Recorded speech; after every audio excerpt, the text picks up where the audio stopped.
ነገ አብረኸኝ ትውላለህ አትውልም? አይመስለኝም እማዬ። አይመስለኝም? ቆይ ለምን? ከሌላ ሰው ጋር ቀጠሮ አለኝ። ከኔ ከእናት የሚበልጥብህ ምን አይነት ቀጠሮ ነው? አረ ከእናት የሚበልጥብኝ ነገርማ የለም። አንቺ ከደበረሽ ቀጠሮን ሰርዤ ከአንቺ ጋር እውላለሁ። ስቆርጥ ነው መሰለኝ። አረ እማዬ እንዳሰብሻለሁ። ቦታ እየሄድኩኝ ነው። እንዴት እንወርክ ብላ ያጮክልኝ አንተ አይደለም? ኧረ ላሽ ምን እሺ ነው? ልሸመጥጠኝ ነው? ሌላ ሰው አጮልኝና ወደዛ እየሄድኩ ነው። የምን አባ ሌላ ሰው ነው? እኔ ሰው አይደለሁ? እንኳን ስድቡን ዱላውን ችዬው የለም።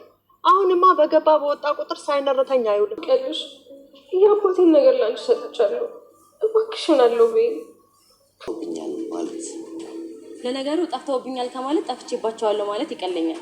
15 ወይም 16 ዓመት ይሆናል ከቤተሰቦቼ ጋር ከተለያዩ። ኖላዊ በጠና ታመዋል። በእሳቸው መታመም ልጃቸው ሀንዬ ተጨንቃለች። እንዲሁም አሲር ስስቅ ብሎ እያለቀሰ ይገኛል። ህመሞቱን ለእኔ አይንገሩም፣ ለልጆት ግን ለሀንዬ ይንገሯት። በኋላ ተሰማች ትጎዳቦታለች። እኔ ምንም ማድረግ የምጠቅም ወይንም ምንም የማግዘው ሰው አይደለውም። ለእኔ ቢነግሩኝ ግን ለፈጣሪ ተናግሬ እጸልያለሁም በማለት ለኖላዊ ነግሯቸዋል። ልጄ አይዞህ፣ እኔ አልነግራትም፣ ብነግራት ትጎዳብኛለች፣ እራሴው ደብቄ እሞታታለሁም በማለት ለአሲር ይነግሩታል። እንደዚህ አይበሉኝ ብሎ እሱ ስስቅ እያለ እያለቀሰ እስኪ ልጄ በማለትም እሱን እቅፍ አድርገውት እየተለቃቀሱ ነው። ሰላም ጤና ይስጥልኝ ውድ የተከበራችሁ የዚህ ዩቲዩብ ቻናል ተከታይ ሆናችሁ ቤተሰብ በሙሉ በያላችሁበት ሰላማችሁ ብዝት ተረፍረፍ ይበል። ኖላዊ ድራማ ክፍል 33 በዛሬው ክፍል ላይ ኖላዊ ጥያቄ ጠይቀው ያን ጥያቄ ለመለሰላቸው ሽልማት አዘጋጅተው ነበር። በባለፈው ክፍል ያንን ሽልማት ደግሞ የወሰደው አሲር ሳይሆን ያኛው ተምቹ ጓደኛው ነበረ። ያ የተሸለሙትን ሽልማትም ብቻዬን አልወስድም ብሎ ተምቹ ለጓደኛውም አካፍሎታል ለአሲር። በዛም ኖላዊ ተደስተው ነበር። ጥያቄውን ስላልመለሰላቸው በዛሬው ክፍል ላይ ያ የተጠየቀውን ጥያቄ አሲር እየጻፈ ነበረ። ተምቹ ፈያው አንተን ይገባዋል ብለው ነው ወይ የሚደክሙት? በጣም ያሳዝናሉ። አንተ እኮ የሚገባ ሰው አይደለም። እስኪ አንጣ የጻፍከውን ሌለህ በማለት ያንን ወረቀት ከእጁ ላይ እየነጥቀዋል። ትክክል እንዳልጻፈ ለአሲር እየነግሯል። ይነሳና ይሄዳል። ሀንዬ እቤት ሄዳ በሩን ከፍታ ስትገባ አባቷ ከመኝታ መነሳት አቅቷቸዋል። አባዬ አሞሃል እንዴ በማለትም ተጨንቃ ኖላዊን ትጠይቃለች። ልጄ ደህና ነኝ በማለት እሳቸው ደግሞ ሲመልሱላት ይኸው መነሳት እኮ አቅቶሃል አባ አሞሃል እኮ። ወይኔ ምን ነው ለአሲር ያንን ገንዘብ ከፍዬ ባላጠፋሁት ነበረ። ዛሬ ላይ ለሕክምና ያግዘኝ ነበረ ስትል ለኖላዊ ስትናገር እንዴ ሀንዬ ባደረግሽው ነገር ትጸጸቻለሽ እንዴ? አትጸጸች በማለት ልጃቸውን እየመክራሉ። አሁን ተነሳና ቁጭ በል ምግብ ላዘጋጅ ብላ ምግብ ልታዘጋጅ ትገባለች። ወይዘሮ ሚላት ለወይዘሮ ባዩ ስልክ ተደውልላትና እንገናኝ ብላ ትነግራታለች። ለምንድን ነው ደህና አይደለሽም ወይ ዛሬ ስራ የለሽም ወይም ብላ ወይዘሮ ባዩሽ ትነግራታለች። እኔ እስራኤል ላይ ሰላም ተተክታልኛለች እንገናኝ ብላ ከተገናኙ በኋላ ጥሩ ጊዜ ለማሳለፍ ወስኗል። እንዲሁም ምግብ ጋብዛት አመሰግናለሁም ብላ ወይዘሮ ባዩሽ ለወይዘሮ ሚላት ትነግራታለች። ተምቹና አሲር መንገድ ላይ እንደሆኑ ስልክ ተደውሎልኛል ወደ እሷ ጋር ሊሄድ ነው ብሎ ለተምቹ ሲነግረው የታባህ ነው እኔ አጠገብህ ቆሜ ሌላ ሰው ስልክ ሲያጩህልህ የምትሄደው ጥለኸኝ ብሎ ለሱ ይነግሯል። የራስህ ጉዳይ ብሎ ጥሎት ይሄዳል። ከማን ጋ ነው የተገናኘው? ከሀንዬ ጋ ነው። ሀንዬ ለምንድን ነው እንገናኝ ስልህ ሁልጊዜ የምትደነግጠው ብላ ትጠይቀዋለች።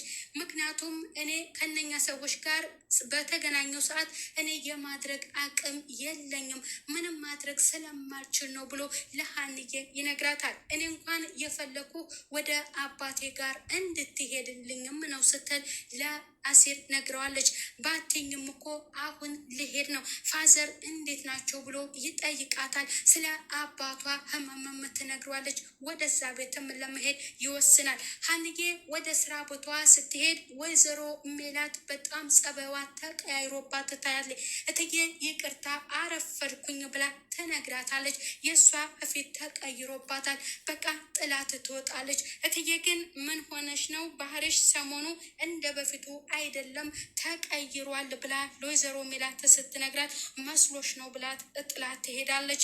በጣም ትጨነቃለች። ምን ሆነው ነው ደግሞስ ወዴት ሊሄዱ ነው እያለች እቤት ተጨንቃ ፈጣሪው ሆይ ወይዘሮ ሜላትን ጠብቃት እያለች ለእሷ ትጸልይላታለች።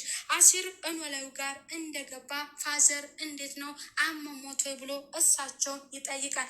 ደህና ነኝ አሲር በማለት ለእሱ ይመልሱለታል። ህመሞት እንዴት ነው አሁን ብሎ እሱ ሲጠይቃቸው እኔ ደህና ነኝ ብለው እሳቸው ይዋሹታል።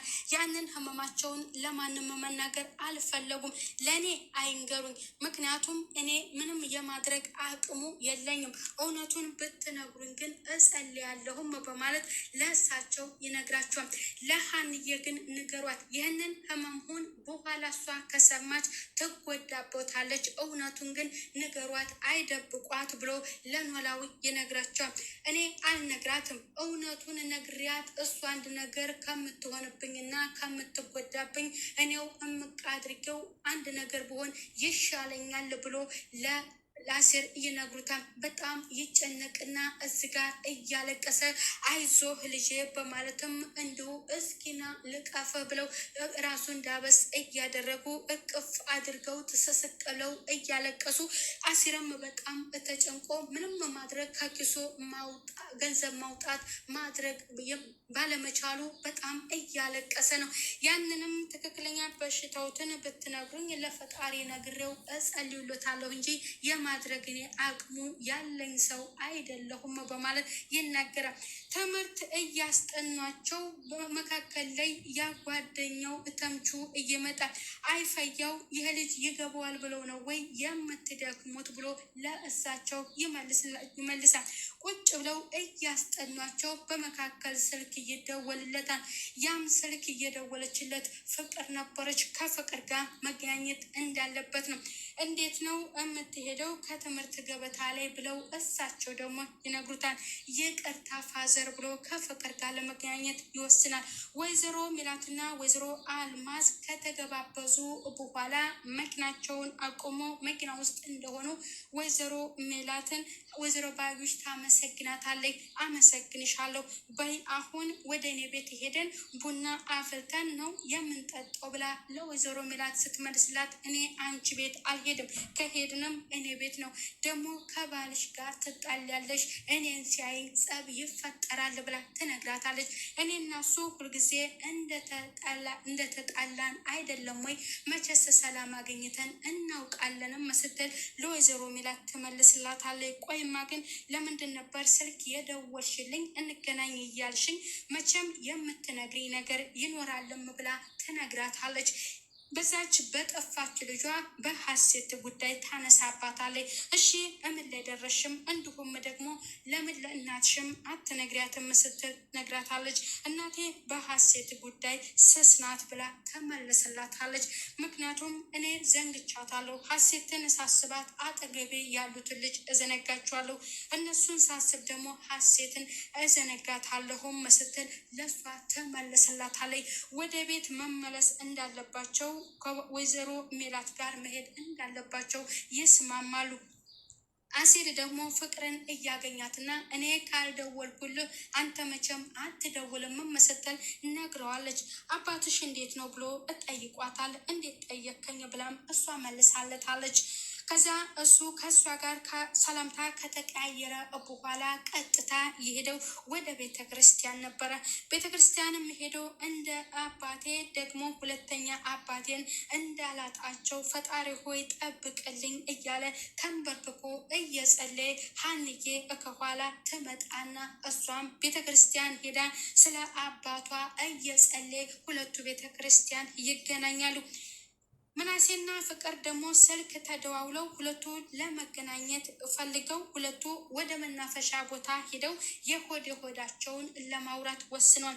ወይዘሮ ሜላት መጀመሪያ የጠየቀችው ጥያቄ ከኔ ጋር ጥሩ ጊዜ ነገ እናሳልፋለን፣ እስሬ ላይ ሰላም ተተክታልኛለ ብላ ለሱ ስትነግረው አይመቸኝም፣ እኔ ሌላ አለኝ ነገ የምውልበት ብሎ ለእናቱ መልሶላት ነበረ።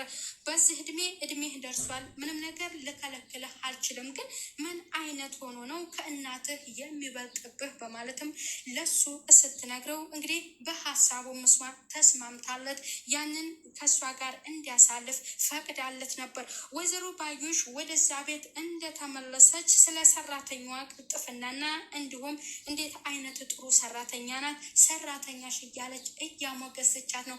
ወደሻት በጣም ጥሩ የተባረከች በጣም መልካም ልጅ ናትም ስትል ለወይዘሮ አልማዝ መልሳላታለች። አሲር ከፍቅር ጋር ከነበረው ቆይታ በኋላ ወደ ቤቱ ሲመለስ እንዴት ነው ጎረምሳው እስካሁን ድረስ እየቆየኸውም ብላ እናቱ ትጠይቀዋለች። እንዴ እድሜውም እኮ መልስላታም አሁን እርቦኛል ሀንዬ የለችም ወይ ብሎ ለእናቱ ሲጠይቃት ቤተ ክርስቲያን ሄዳለች፣ ምግብ ከፈለግ እኔ ላቀርብልህም ብላ ወይዘሮ ሜላት ስትነግረው ተጨንቃለች ማለት ነው። ሀንዬ በዚህ ሰዓት እንዴት ቤተ ክርስቲያን ሄደች ብሎ ምናሴ ለእናቱ ይነግራታል። ምክንያቱም ምናሴና ሀንዬ በጣም ይቀራረባሉ። ቤተ ክርስቲያን እሱን ካገኘችው በኋላ እንዴት እዚህ መጣህም ስለ አባቴ ልትጸልይም ነው ብላ ለሱ ነግሯለች። እዚህ ጋር በጣም ታመሰግነዋለች። ምክንያቱም ለአባቷ ምን ያክል ክብር እንዳለውና እንደ አባቱ እንደሚያቸው ትረዳለች። እሷም በዚህ ባለው ጊዜ እሱን በጣም አመስግነዋለች። ኤልያስ ወሎየውም ለሷ ደውሎላት ስለ አባቷ ጉዳይም አንስቶባት ነበረ። የአባቴ ጉዳይ እባክህ በጣም እያስጨነቀኝ ነው፣ ግራ ገብቶኛል፣ የሕክምና ጉዳይ የህመሙ ነገር እየጨመረበት ነው እየሄደ ያለው ስትል ለኤልያስ ወሎየው መልሳለታለች። ገንዘብ የለኝ አባቴ ሕክምናውን አይጀምር፣ ግራ ገብቶኛል፣ እባክህ ኤልያስ ጨንቆኛል ስትል ለሱ ስልክ አናግረዋለች። ወይዘሮ ሜላት እንግዲህ እሷን ልትረዳት አልቻለችም። ምክንያቱም አርፍዳባት ስትመጣ እንደ ባለፈውም ሌላ ነገር ልትፈጽምባት ወይንም እያታለለቻት ነው የመሰላት። እሷን ብትረዳትና እንዲሁም ደግሞ ያቺ የምትፈልጋት ላይ ሀሴት ሀንዬ ናት። ወይዘሮ አልማዝም ወደ ቤቷ ለመመለስ ትወስናለች። አሲርም እና ሀንዬ ደግሞ ከቤተ ክርስቲያንም ወደ ቤታቸው ለመሄድ እየወሰናሉ። አሲር እንግዲህ ለኖላዊ እየከፈለላቸው ያለው መስዋዕትነት ከኪሱ አውጥቶ ለሳቸው ማሳከም ባይችልም ግን ባለው ነገር ምንጊዜም ከጎናቸው እንዳለ ነው።